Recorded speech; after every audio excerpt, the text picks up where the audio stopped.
இதை பார்த்தா என்னன்னு தெரியுதுங்களா? கேரட்டில் வித்தியாசமாக கை முளைச்ச மாதிரி ஒரு கேரட் கிடச்சிது. எனக்கு உடனே உங்கள் கூட பகிர்ந்துக்கணும்னு தோணுச்சு. இதுக்கு முன்னாடி கூட நான் வித்தியாசமாக இருக்கிற இயற்கையோட கொடைகளை உங்ககிட்ட பகிர்ந்துக்கிட்டு தான் இருக்கிறேன். கேரட்டை எடுத்து சுத்தம் பண்ணிகிட்டு இருந்தேன், கேரட் பீன்ஸ் பொரியல் பண்ணலான்னு சொல்லிட்டு. அப்போ தான் பார்த்தா இந்த மாதிரி ஒரு கேரட் வந்துச்சு. இதே மாதிரி நான் உங்ககிட்ட ஏற்கனவே கருவேப்பிலை, புதினா, முள்ளங்கி, டர்னிப் மாதிரி நூல்கூல் மாதிரி டபுள் கலரில் இருந்த முள்ளங்கி எல்லாமே காட்டியிருக்கேன்ல. அதனால தான் இதையும் உங்கள் கூட பகிர்ந்துக்கலான்னு.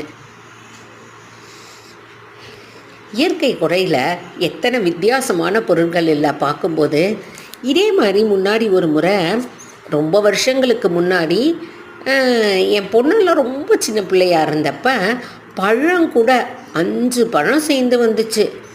அதைய பக்கத்தில் இருந்தவங்கெல்லாம் பார்த்துட்டு என்ன சொல்லிட்டாங்க, இந்த பழம் நாகராஜா மாதிரி இருக்குது, நம்ம சாப்பிடக்கூடாது, அதனால் கோயிலில் போய் சாமிக்கு வச்சுருங்க, அப்படி இல்லைன்னா மாடு வந்துன்னா ஏதாவது கொடுத்துடலாம் அப்படின்னாங்க.